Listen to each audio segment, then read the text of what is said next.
Fala, amante da cachaça! Em Brasília, 22 horas, iniciando mais uma live cachaceira aqui no Corujão das Lives, a nossa live da Eu Amo Cachaça. Hoje eu estarei com o professor Jairo Martins. O professor até já acabou de entrar aí. A gente, já eu chamo o senhor, professor, só enquanto eu vou aguardando aqui as pessoas entrarem um pouquinho. Vou colar aqui o título da nossa live. Hoje eu estou escutando o Alceu Valença, em homenagem às raízes pernambucanas do senhor. Inclusive a música é Saudade de Pernambuco. Então já fica aqui o nosso abraço aqui.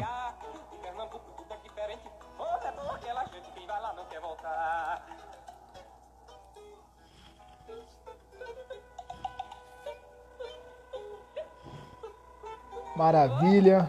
Olá, pessoal. Gabriela, Antônio, JL Carvalho, Max já está por aqui, Jéssica, Sônia, Cecília, Pedro Ivo. Um abração para todos vocês aí. Vamos com mais uma live cachaceira. Hoje com o professor Jairo Martins. Estou ansioso para conversar com ele. Confesso que um pouco nervoso. O pessoal brinca comigo que eu não fico mais nervoso nas lives. Mentira, fico sim. Passo o dia aguardando aí chegar 22 horas e muitas vezes com o nível de ansiedade lá em cima. Até porque, como eu sempre falo, muitos dos que vêm conversar comigo são meus ídolos.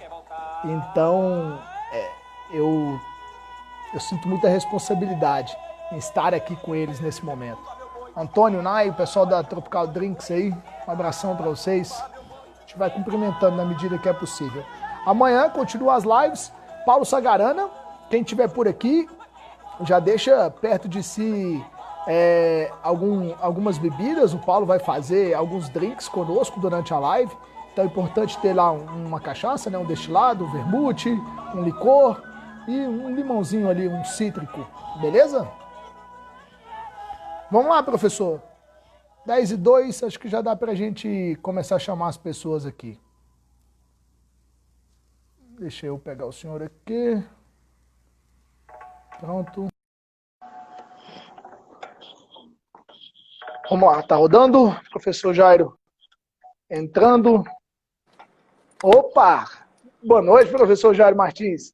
Tá, boa noite, Marcelo. Boa noite a todos que estão aí presentes para nos Maravilha. ouvir e ler.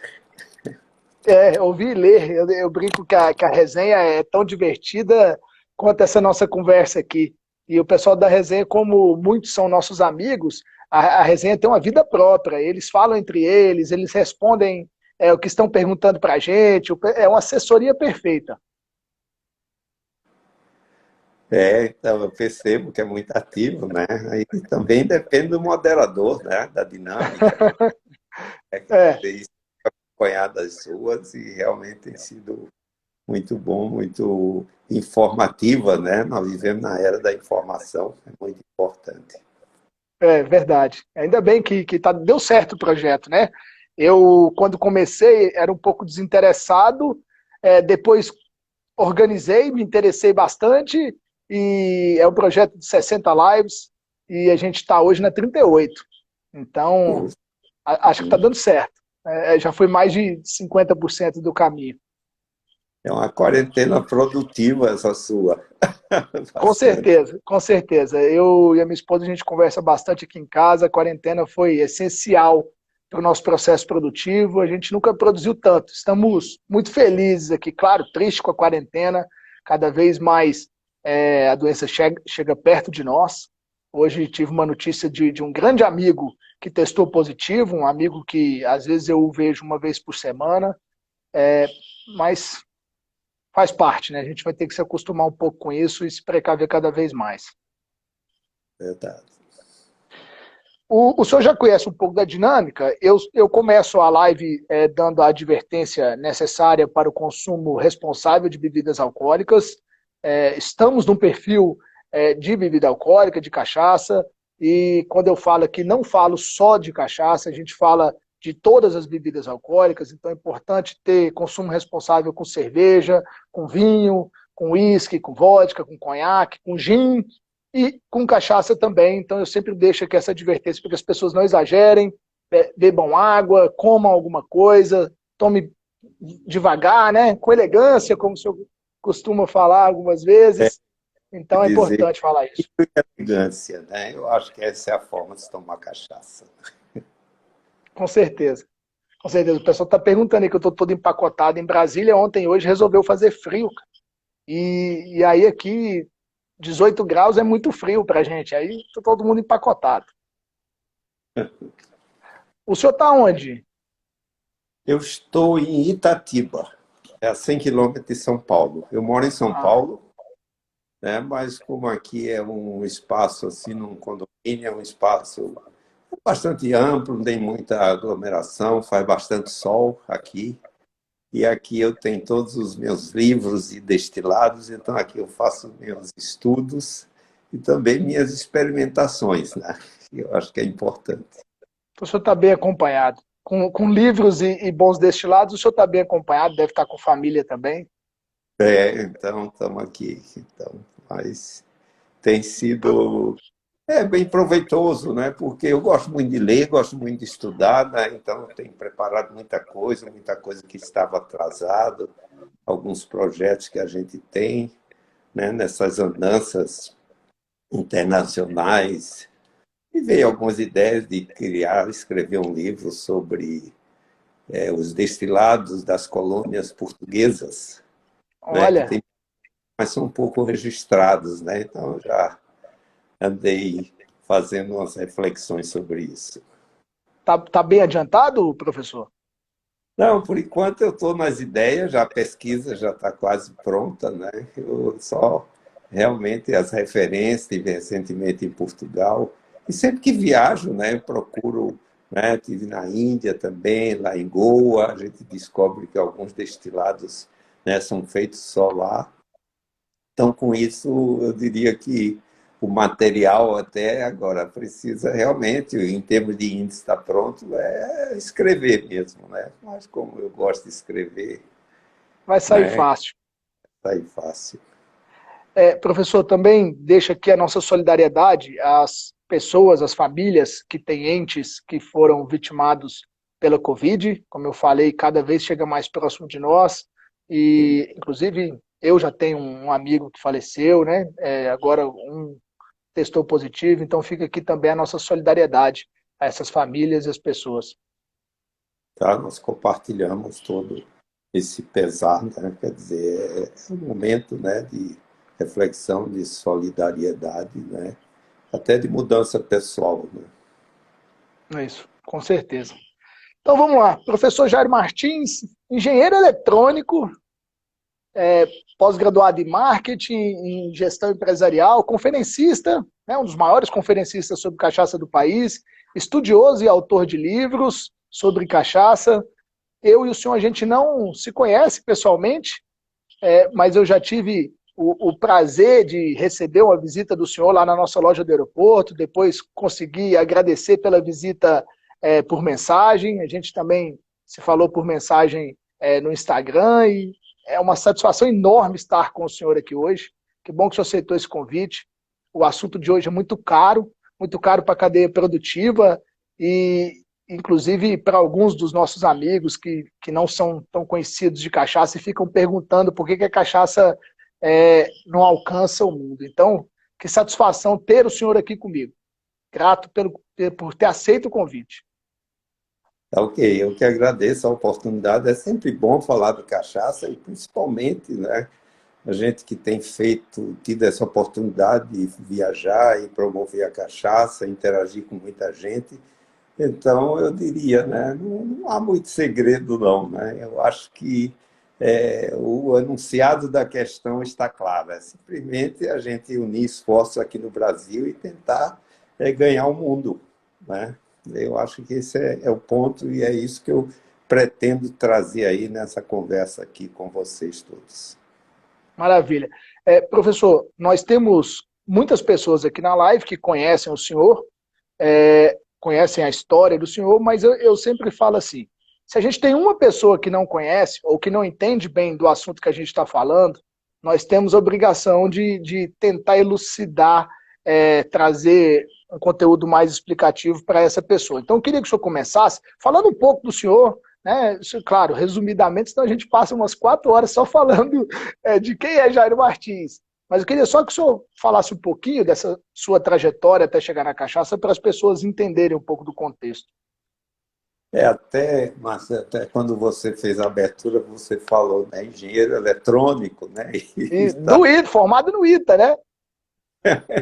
Então, na realidade, eu digo, eu sou pernambucano, do Recife, né, e vim para São Paulo, São José dos Campos, para fazer engenharia no ITA, e fiz eletrônica, trabalhei a vida inteira em telecomunicações. No ITA, a química orgânica não era lá a matéria que eu adorava, mas hoje eu tenho que estudar álcools, aldeídos, cetonas, ésteres e tudo mais, mas a gente recupera, né? Então, aí eu fiz toda a minha carreira numa empresa alemã de telecomunicações, a Siemens, né? Trabalhei 35 anos, dos quais eu tive a oportunidade de morar 2 vezes na Alemanha. E a primeira vez foi de 87 a 90, eu estava até lá quando houve a queda do Muro de Berlim. E depois Mágico. foi importante, eu estava morando em Munique, mas deu para sentir o clima todo. Com, com É certeza. bastante, né? E depois eu recebi outro convite para trabalhar lá 2005 até 2008. Então, quer dizer, no total, com indas e vindas, algumas vezes eu fui fazer algum trabalho, somando daria quase 8 anos, né, de Alemanha. E foi interessante que dessa última vez que eu fui, né, eu percebia assim que o alemão adorava cachaça, adorava caipirinha, e eu vinha às vezes de férias aqui para o Brasil e chegava no restaurante, pedia uma caipirinha, que estava doido para tomar uma caipirinha, e me ofereciam de vodka. Então eu brincava com o garçom e dizia, olha, começa tudo de novo. Se eu estivesse no México, o mexicano iria me oferecer tequila. Se eu estou no Brasil, a caipirinha é de quê? É de Aí quê? eu disse, olha, a cachaça é muito discriminada no Brasil. Né? Era realmente, né? Enquanto na Alemanha ele adora, quer dizer, a cachaça, a caipirinha, o que vem do Brasil, o alemão aceita muito, eu diria o europeu em si. Né? Aí depois eu voltei e recebia algumas, eu vim morar em Curitiba, quando eu voltei em 90, recebi algumas visitas de alemães e eu ia nas churrascarias, aí pedia, né, caipirinha, e o cara dizia, aqui não tem, só tem vodka. Eu levantava com os alemães e ia para outro, porque eu digo, não, eles só querem de cachaça, por que é que eu vou oferecer vodka? Então foi aí que eu percebi isso e organizei uma degustação, mas não estudava, meu conhecimento era prático mesmo, mas muito baixo, Era empírico, né?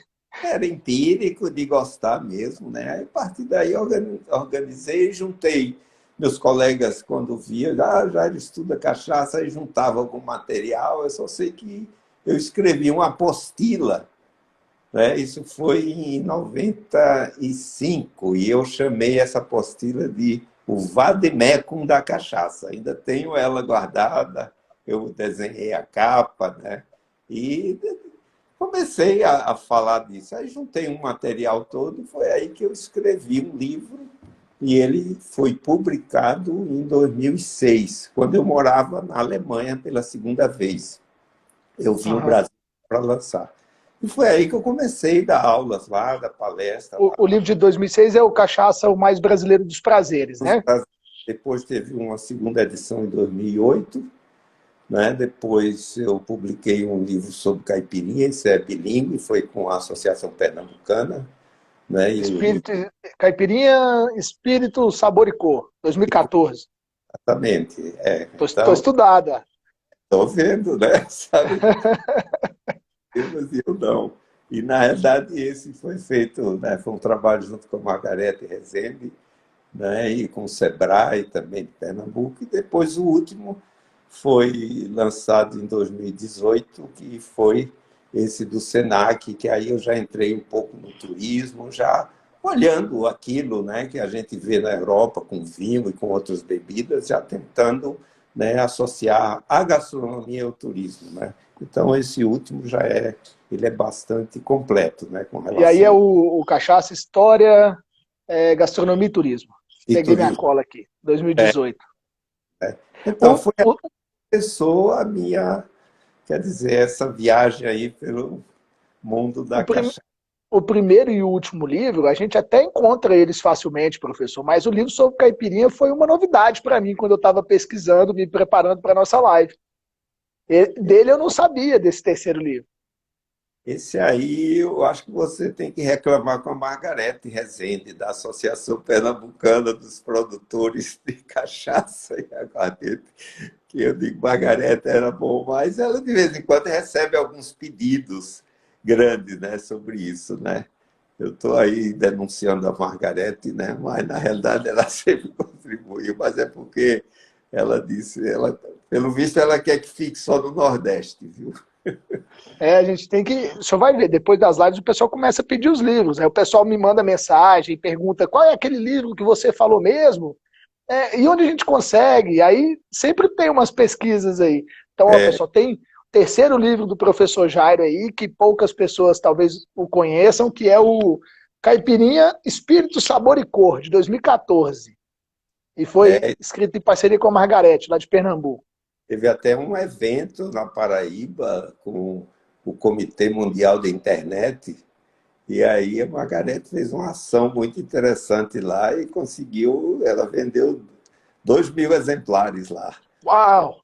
Cada, cada um recebeu um presente lá desse congresso do Comitê Mundial, do Comitê Gestor de Internet Mundial. Foi bem interessante essa ação. Nossa, vender 2.000 livros presencial é coisa para poucos.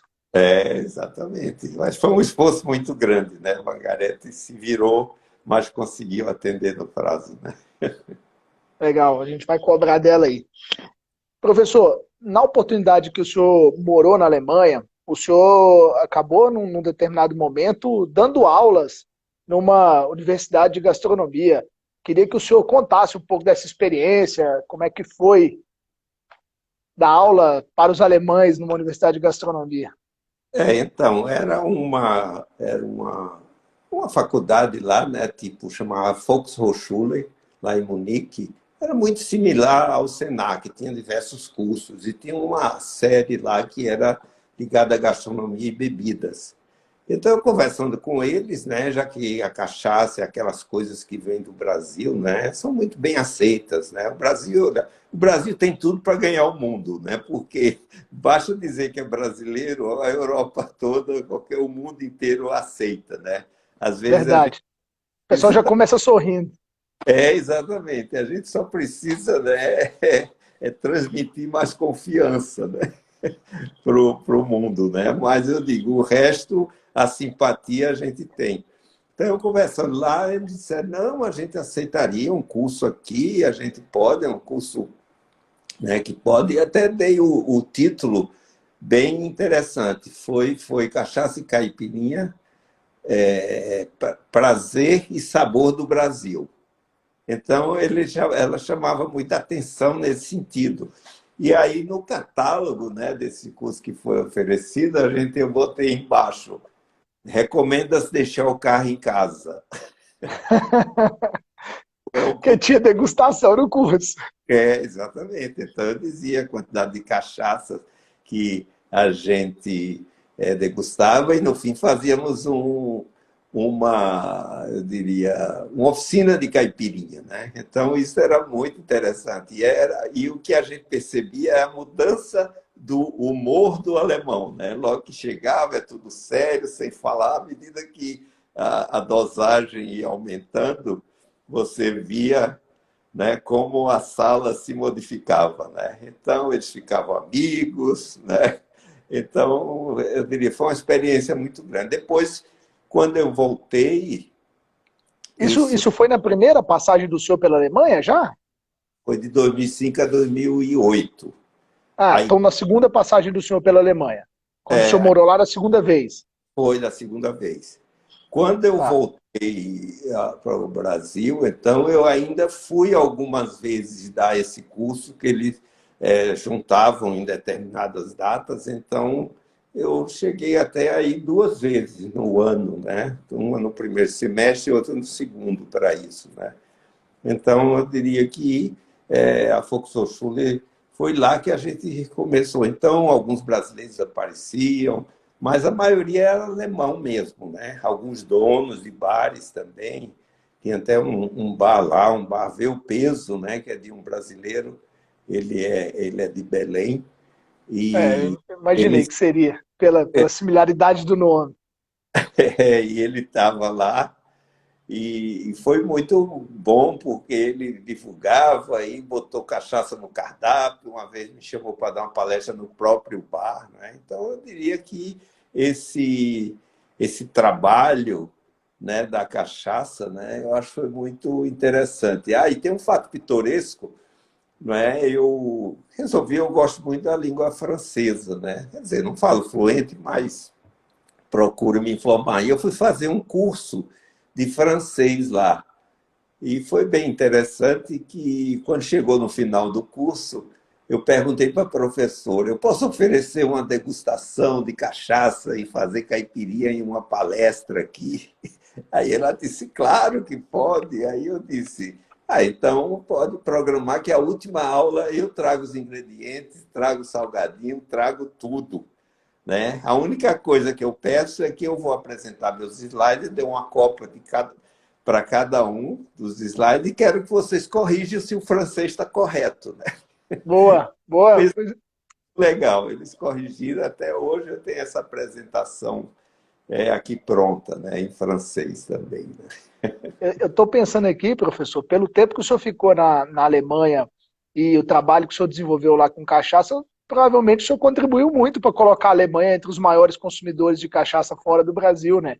Durante muito tempo a Alemanha era o país que mais importava cachaça, agora talvez mudou um pouquinho aí, mas é muito do trabalho do senhor lá, possivelmente. Eu diria o seguinte, que a gente insistiu muito na parte, porque o alemão, quando via a cachaça, eles pensavam que era só para fazer caipirinha. Então, isso foi uma constatação muito interessante. Mas aí, depois, quando a gente trazia as madeiras, mostrava, né, os diferentes tipos, eles disseram: puxa, dá para tomar cachaça pura também? Eu não sabia que existia. Então, eu diria, talvez, né, uma certa contribuição de disseminar a cachaça nessa forma de tomar e das madeiras, dessa variedade que torna a cachaça um destilado único do mundo, né? Sim. Singular até por isso, né? Porque as outras bebidas praticamente só tem carvalho, a única que tem essa variedade e que abre um leque de oportunidade para a gastronomia é exatamente a cachaça, né? Com certeza. A gente tem chamado bastante atenção sobre isso nas lives. Ontem o Nelson estava comigo aqui, também falou sobre essa versatilidade da cachaça. E mal compreendida muitas vezes, até por nós brasileiros, né, professor? Imagina quem está fora. A gente tem um preconceito, viu, tremendo com relação à cachaça, né? Quer dizer, eu diria, puxa, a qualidade sensorial da cachaça, os aromas, né? A própria história, eu até diria, se você não toma cachaça porque não gosta de destilado, mas pelo menos tem uma em casa para oferecer suas visitas aos estrangeiros, porque fez parte da formação econômica e cultural do Brasil. Puxa, tem um ciclo do açúcar, a civilização do açúcar, pelo menos isso nós temos a obrigação de saber e de valorizar, né, o que foi a cachaça nessa formação socioantropológica do país, né? Boa. Eu vou fazer depois um editado disso que o senhor acabou de falar. Eu vou começar a rodar no patrocinado aqui em Brasília. Vai que cada pessoa compra uma cachaça lá na minha loja. Eu vou ficar bem satisfeito, viu, professor? Mesmo É, aqueles que, que não eu, bebem. ô Marcelo, eu sempre recomendo duas, viu? Eu digo, uma armazenada e uma branca. Então você tem as duas. Isso fecha todo o espectro que você pode oferecer, né? Desde drinks até cachaça pura dos dois tipos. Pode iniciar né, abrindo o apetite até o final. Eu digo que a cachaça é eclética, ela é abrideira, companheira e saideira. Ela abre o apetite, acompanha a refeição e serve de digestivo, né? Com certeza. Sempre venda o parque e você tem uma boa argumentação. Essa foi boa. Nos últimos 5 anos, o senhor tem se empenhado, tem trabalhado bastante em visitar países, em visitar embaixadas, fazer curso, fazer palestra, workshop sobre cachaça. Como, como que é isso? Como que é a recepção, né, desses outros países em relação à cachaça, professor? Então, como eu cheguei nisso na realidade, né? O meu filho mais velho, ele fez engenharia, mas depois decidiu, esse Pedro Ivo que você leu aí, né? Ele está na Ah, Índia hoje, ele está assistindo, ele está tá na acordando. Índia? Ele está em Nova Delhi. Ele disse, eu vou assistir que eu estou Não, lá acordando. deve ser o quê? Umas 5 horas da manhã, 6 horas da manhã? Porque dá 8 horas e meia de diferença, né? Então sim, lá são 7 horas, tá confortável. E ele, quando ele estava para terminar o Instituto Rio Branco, né? E aí eu disse a ele, eu digo, olha, têm que ser os embaixadores, os diplomatas da cachaça, né? Então eu disse, vocês não abrem espaço para eu dar uma palestra para a sua turma, né? De Rio Branco, estava para terminar, porque aí eu digo, na hora que vocês tiverem as primeiras designações para fora do país, vocês promovem a cachaça. Então foi dito e feito. Eu fiz, compramos umas cachaças, levei algumas daqui de São Paulo, comprei lá em Brasília algumas e fizemos isso. Foi bem interessante, que a turma aceitou muito bem, não é? E aí depois, onde vai o pessoal dele, os colegas dele quer promover a cachaça, eles me convidam. Então foi dessa forma. Claro que a primeira que eu fui visitar ele lá na Índia, né? Eu fui de férias, aí chegou lá e ele disse: que tal você, mesmo estando de férias, trabalha um pouco aqui, faz uma palestra, uma degustação. Então foi bom porque, né, foi organizado lá em Nova Delhi, eu fiz essa apresentação, né? Isso foi bastante concorrido, veio gente da gastronomia, pessoal de hotel, distribuidores de bebidas. Realmente foi um público, exatamente o público que nós queríamos, né? Então foi aí, eu diria, a primeira apresentação já por conta da turma. E depois se sucedeu, né, em Xangai, eu estive lá no consulado fazendo a mesma coisa, tinha colega dele da turma, depois eu fiz em Beijing, depois cheguei a fazer em Moscou, na Bielorrússia também. E agora, dessa última vez, eu fui exatamente um pouquinho antes. Eu estava exatamente no final, no começo dessa pandemia. Eu fui no dia 15 de fevereiro e voltei no dia 15 de março. Ou seja, até Quase antecipado, não volta. quase não volta. Mas aí eu comecei, a primeira palestra que eu fiz foi em Viena, né, na Áustria. Depois eu fui até Budapeste. De Budapeste eu fui a Ljubljana, na Eslovênia, e depois fui até Helsinki. Então, fazendo palestras, né? Então, foi muito bom. Eu diria assim, desse público-alvo, com essas palestras que eu tenho dado nesse país, eu diria que a gente já atingiu mais ou menos em torno de quase 600 pessoas já, né? Formadores de opinião, inclusive, né? Reunião, pessoal de redes, na Índia mesmo, foi a rede de hotéis, né? Depois os embaixadores mesmo abriam as palestras, traziam outros embaixadores também, né? Então isso foi muito bom nesse sentido, né? Então eu diria, é um trabalho, não é que eu diria que é um trabalho quase que voluntário, né? Muita gente. Eu já ia perguntar sobre isso, se esse é um trabalho que o governo brasileiro tem conhecimento e incentiva, ou se é um trabalho voluntário mesmo. Então, o governo tem conhecimento porque chega nas embaixadas, né, eu aviso, né, onde tem esses diplomatas e os próprios embaixadores a gente conhece, né? Então, o que eles fazem, a despesa de transporte até a Europa, até o país, essa corre por minha conta, né? Na realidade, o que eu faço é aproveitar que estou de férias. Aí só aviso que estou lá de férias. Então, o que eles fazem é o seguinte, paga deslocamento lá, Lá, né? né? Europa, é esse deslocamento. Às vezes, por exemplo, agora, entre a Hungria ou entre Viena e Budapeste, foi um carro da embaixada que foi me levar.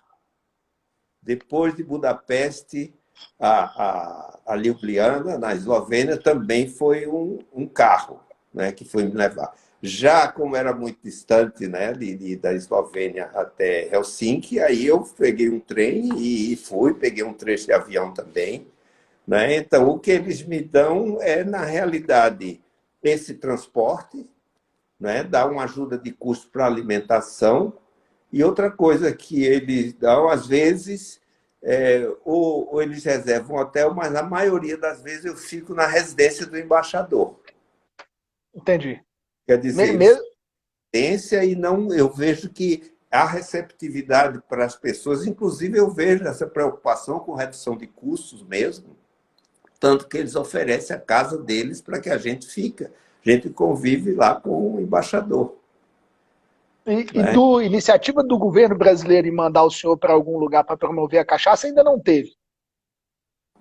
Não, aqui não. Agora, o que tem acontecido é agora, como tem as secretarias de comunicação e venda lá nas embaixadas, eles falam com o Itamaraty até para liberar essa ajuda de custo. Então, o Itamaraty tem uma área, um departamento aí em Brasília que tem sabido desse tipo de coisa, porque eles é que terminam liberando, né, essa ajuda de custo e quando tem algum transporte, né, Entendi. interno. E quais são as cachaças que o senhor leva consigo? Como que o senhor escolhe? Como o senhor leva na mala ou manda para lá? Como que é essa situação? Então, o que acontece é o seguinte: na realidade, através do IBRAC, quando eu sei o país que nós vamos, então tem o Instituto Brasileiro da Cachaça, o IBRAC, através do Carlos Lima. Então, eu aviso para o Carlos, né? Eu digo, Carlos, olha, vai ter, eu estou viajando lá para a Europa, os diplomatas que estão lá, do SECOM, né? dessa secretaria, me convidaram para dar país. Então, então ele faz uma pergunta para quem quer enviar, pode enviar ou para o IBRAC, envia ou para o Itamaraty, e às vezes alguns retardatários terminam enviando para minha casa. Eu boto dentro da mala. Então, Dá para levar ali, né? Dá para levar algumas, dá para levar até bastante, mas vai só dar trabalho para caramba. Na realidade, dessa vez eu passei a viagem inteira porque tinha país que tinha outras cachaças lá, tinha outra. Então eu sempre pergunto qual é a cachaça, porque eles às vezes recebem muitas. Aí querem aproveitar. Então eu, no final, esse último trecho de Ljubljana até Helsinki, eu estava como eu estava com a minha mulher, a gente estava cada um com 4 garrafas na mala.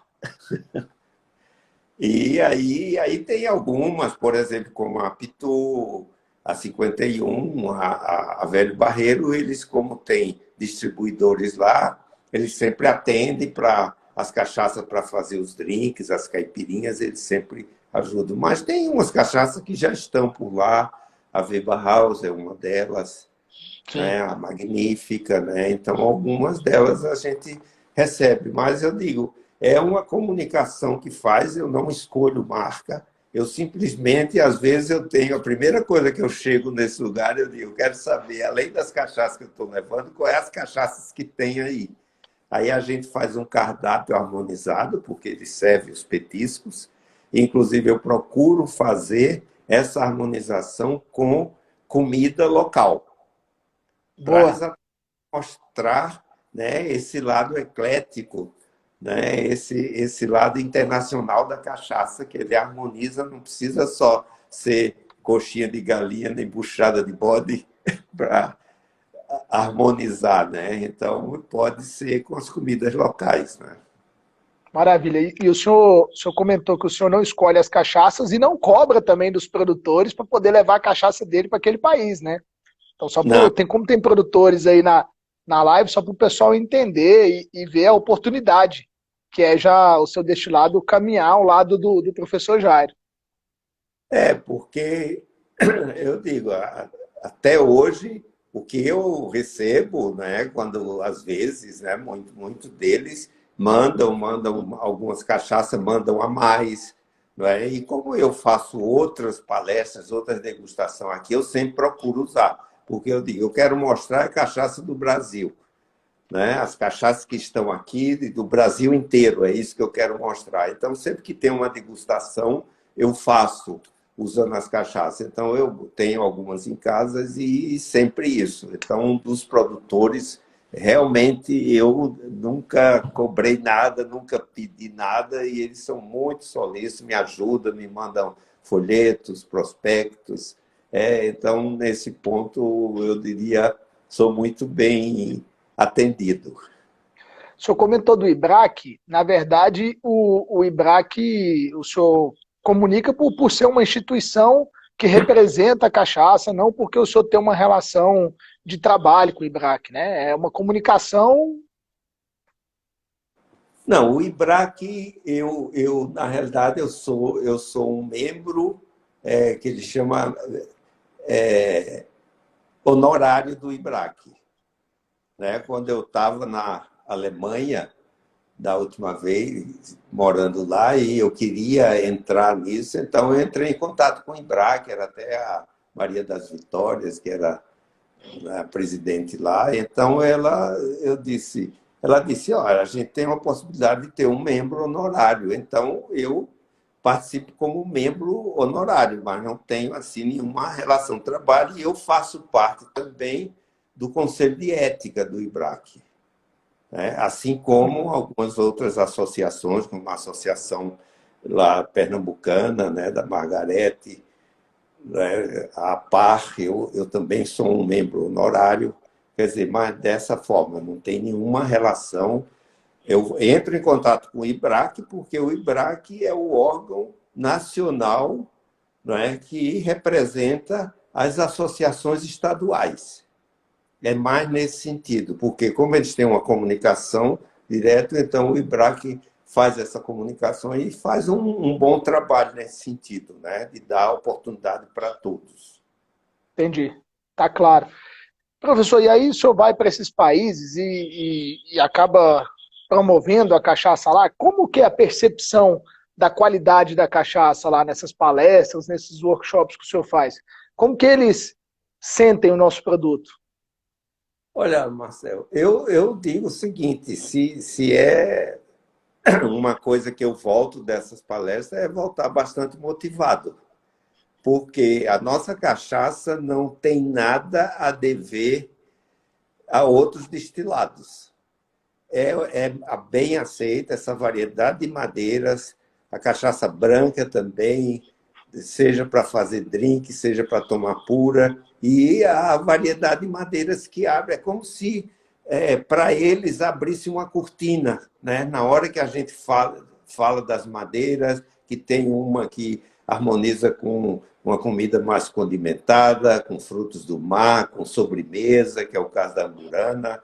Né? Então, nesse ponto, eu diria o seguinte: eu não vejo problema com relação à cachaça e o paladar de qualquer país desse, seja da Europa, seja da Ásia, que eu tive mais contato agora, né? Seja diria, da América do Sul, América Central, América do Norte. Né? Então, quer dizer, quanto a isso, eu diria que a cachaça é muito bem aceita.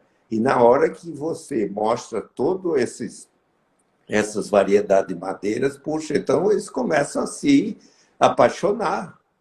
Quer dizer, eu acho que, em termos de aceitação do produto no mercado internacional, eu não vejo problema no posicionamento da cachaça, de forma alguma. Entendi. O senhor o senhor consegue se lembrar qual desses países assim que as pessoas ficaram mais animadas com a cachaça? Foi até uma pergunta que passou aqui pela resenha. Se teve algum lugar que o pessoal gostou mais e ficou mais animado com o nosso produto. Olha, eu diria o próprio indiano, que eu já fiz 2 palestras lá na Índia, Mercado duas. pequenininho, né? Desse tamanho o mercado lá, né?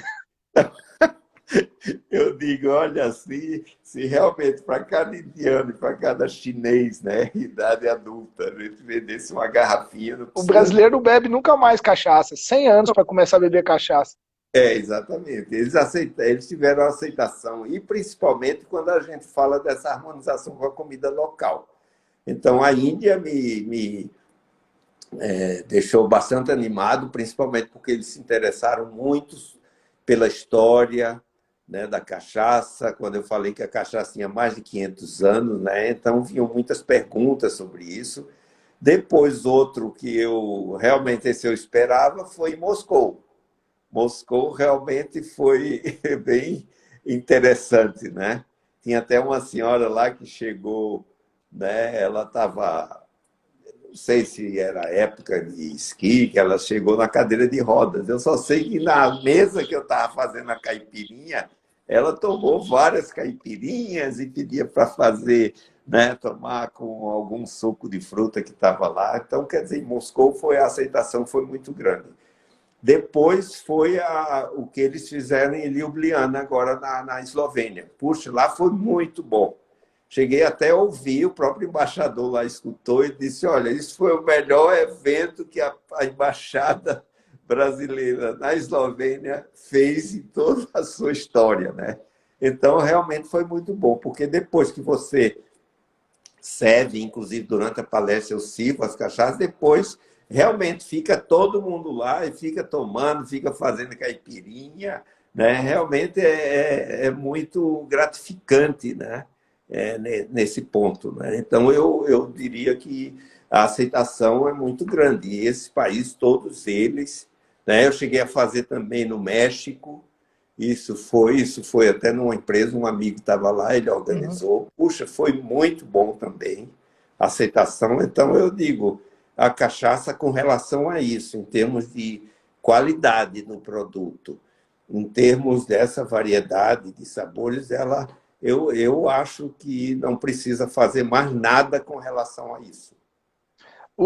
Quando o senhor vai, por exemplo, para a Índia e faz essa promoção da cachaça e é super aceito, o senhor dá feedback para os produtores, é, fala, igual o senhor está dando feedback para a gente agora, que foi super bem aceito, até para os produtores prospectar naquele mercado Então, sempre que eu venho, eu faço parte também da Câmara Setorial da Cachaça, lá do Ministério do da Agricultura, Ministério. né? Então, eu sempre que faço essa viagem, eu volto e faço uma apresentação sobre isso, né? Então, lá, como eles têm acesso aos produtores, então esse feedback. Inclusive, eu já estou com essa viagem que eu vou ter no dia 15 de março, eu já estou com a apresentação pronta. Ela simplesmente ainda não foi feita uma reunião da Câmara, Vai porque ser via Zoom agora. hein? Vai ser via Zoom, via Google Meet. Aconteceu isso, mas lá eu digo, inclusive eu tenho lá recomendações, alguns feedbacks que eu obtive, né, dos próprios embaixadores, né? Então, com relação a isso, eu tenho isso tudo pronto, né? E tem passa para o IBRAC, né? Eu diria que são coisas poucas, né? Principalmente é um tema sério, que é o tema da distribuição, né? Uhum, muito Porque sério. não a primeira distribuição, mas depois a reposição, Marcelo, o estoque de reposição. Por isso que um feedback que eu trouxe agora, inclusive, foi da própria Eslovênia, né? Eles disseram, olha, se fizesse se organizasse uma empresa de distribuição que representasse todas, eu acho que é importante representar todas, porque eu sei que é caro você manter uma estrutura, mas se funcionasse talvez num grupo, né? Quem tivesse interesse em você num ponto central, que poderia ser a própria Alemanha, né? Quer dizer, para você ficar, Portugal também, né? Hoje acho que a gente já tem, né, uns dois distribuidores na Europa, dois ou três, talvez. Tem Cachaça Hub, acho que tem um em Portugal. Cachaça Hub é. Agora me fugiu aqui o nome do país, ó. Eu lembrei e já esqueci. Acho que tem dois ou três distribuidores, mas tem que ter muito mais, né?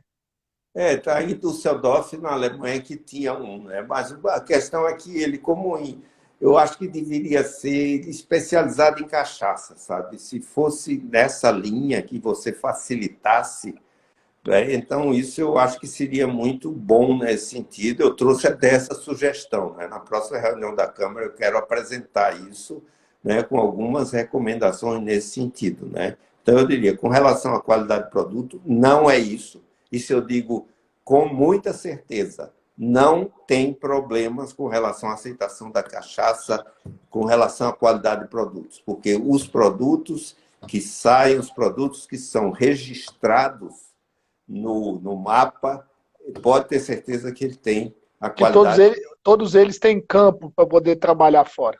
Tem, sem dúvida.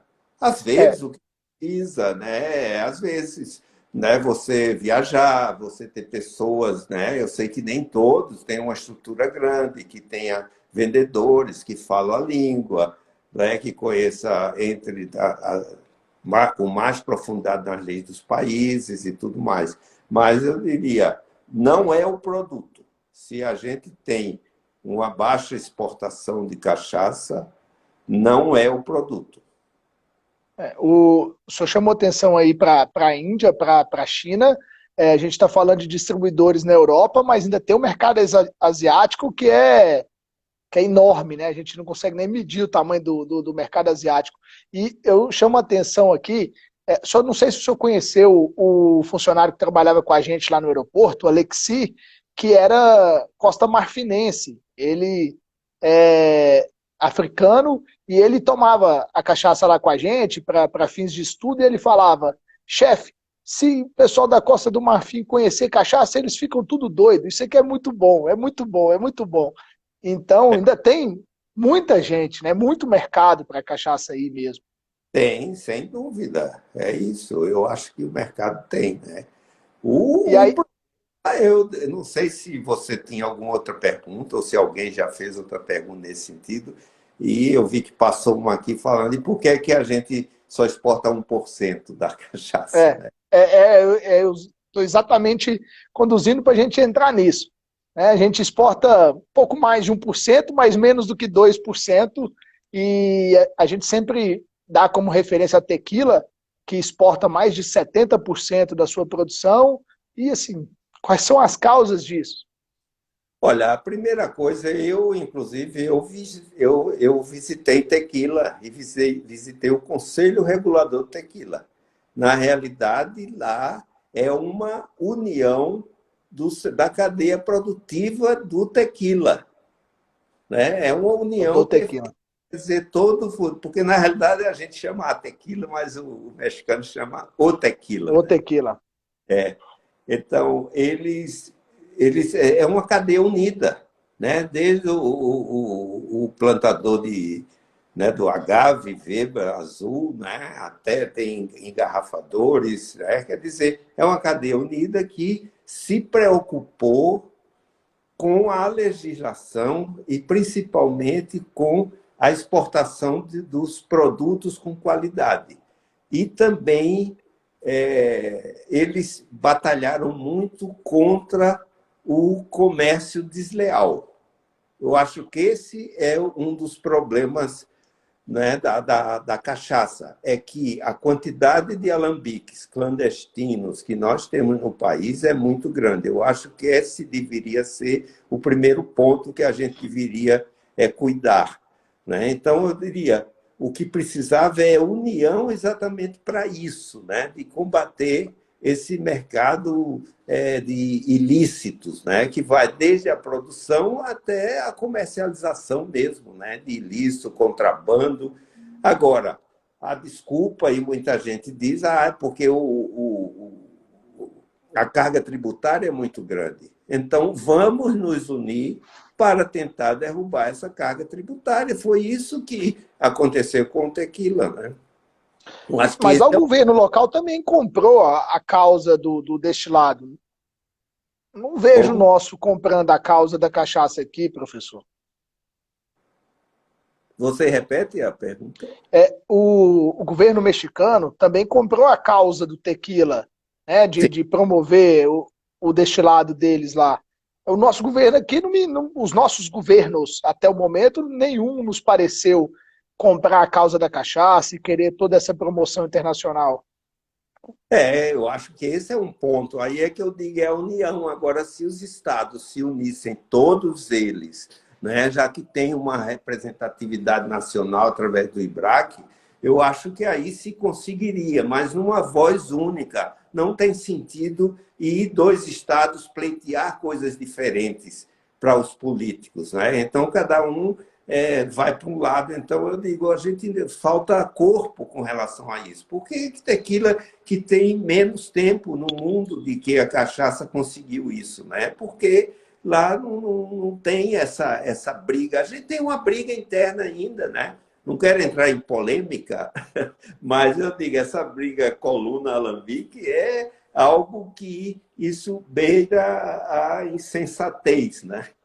Quer dizer, o fato da gente ficar em cima desse ponto, eu digo, cuide de outro, vai estudar inglês, vai estudar espanhol, antes de ficar nessa briga insana, né? Vai fazer isso, né? E tentar e combata esse comércio ilegal, né? Se você pega turistas que vêm, o cara sai um pouquinho no interior, vai comprar uma cachaça, aparece lá a cachaça artesanal. Aí você vai ver, não tem registro algum.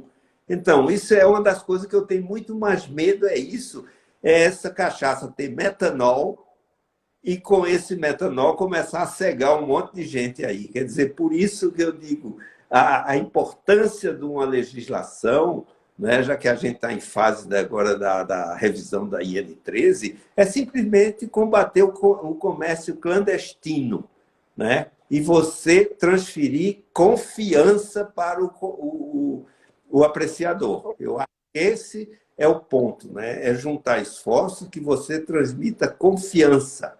Agora, se você vai para o exterior, como eu já assisti muitos produtores de cachaça metendo o pau no outro lá em palestra no exterior, e eu digo, o que é que isso traz para a cachaça? Isso é um desserviço, porque você só joga dúvida na cabeça né, do consumidor. Aí o cara diz, não, a cachaça tem um monte de coisa que eu não sei o que é, tem coisa que não presta, tem coisa que presta. Os próprios brasileiros contam isso, então eu prefiro tomar rum, eu prefiro tomar tequila, eu prefiro tomar gin, né? É esse o ponto, né?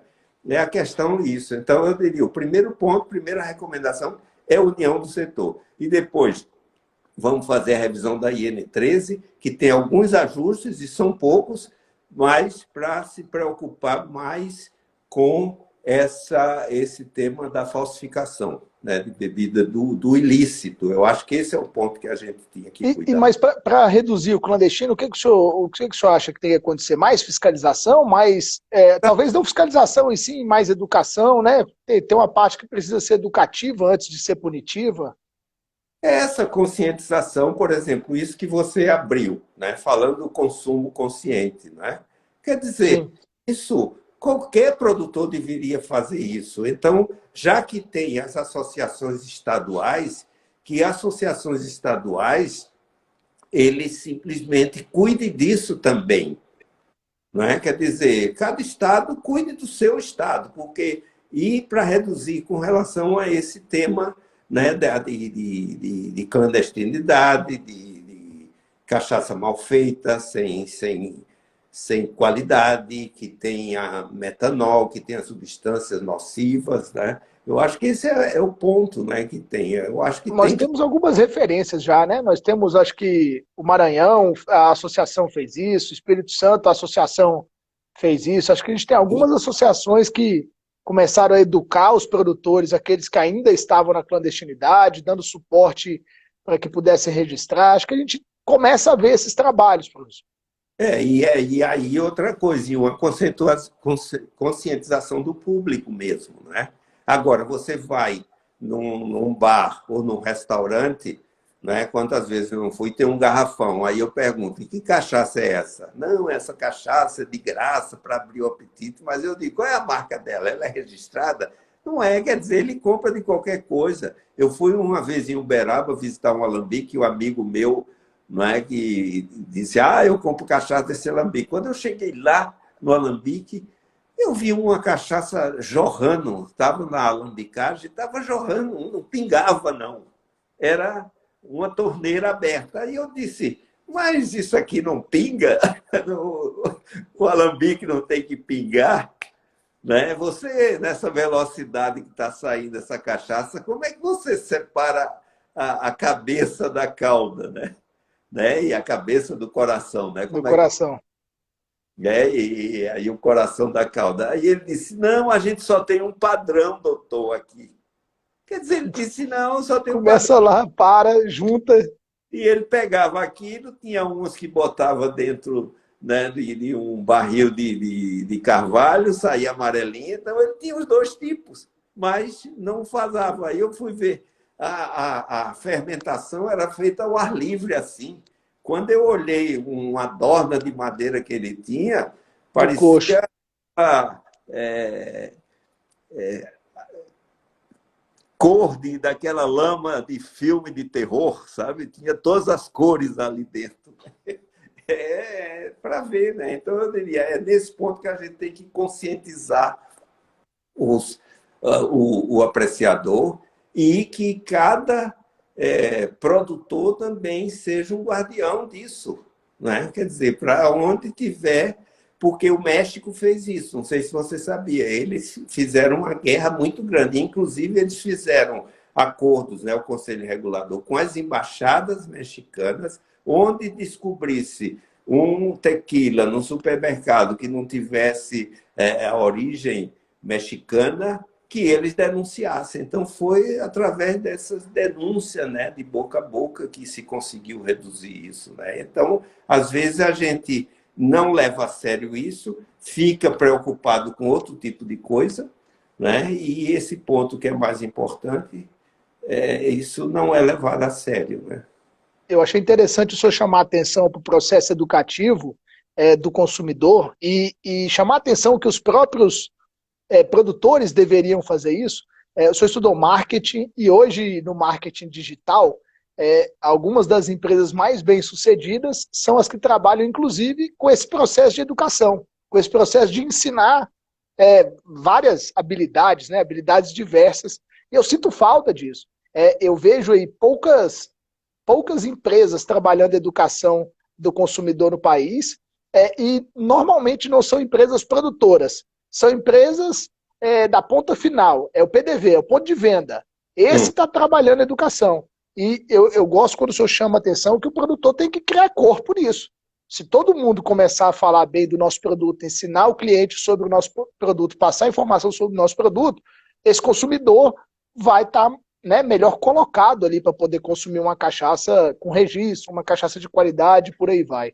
Uhum. Então, e aí entra aquilo que a gente falou no início, eu acho que é papel, né, nós que estamos nesse mercado, atuando dessa forma, o próprio produtor, é aquilo de ensinar a apreciar a cachaça com estilo e elegância. Eu acho que esse é o ponto importante, né? Quer dizer, que você chegue, não tenha vergonha de chegar no final no final de um jantar, dizer, olha, eu quero um expresso e quero um digestivo e pedir uma cachaça. Uma Né? cachaça. São essas coisas que eu acho que a gente tem que fazer e mudar de hábito, porque a gente às vezes tem vergonha mesmo, né? Porque a cachaça é bebida. Agora, tenha certeza que todo destilado do mundo ele teve uma origem humilde, como foi a origem da cachaça. E todos estão aí. Né? Sim, bem observado. Professor, a gente está a 1 minuto, de 1 minuto ou menos do que isso, do Instagram avisar para a gente aqui que a hora da live vai acabar. Eu queria convidar o senhor para a gente entrar um pouquinho na segunda hora. A gente ainda tem uns 3 ou 4 assuntos aqui para conversar. E aí, se o senhor puder, eu acho que seria interessante. Não, eu posso, pode contar Tá. comigo. Então a gente tem 20 segundos, vai cair, vai ser o prazo de eu salvar a live, a gente vai e volta, e na segunda hora eu acho até que eu vou tomar um digestivozinho aqui, viu, professor? O meu já está aqui preparado, viu? Então E até daqui a pouco, a gente vai e volta, quem puder ficar aí, fica com a gente.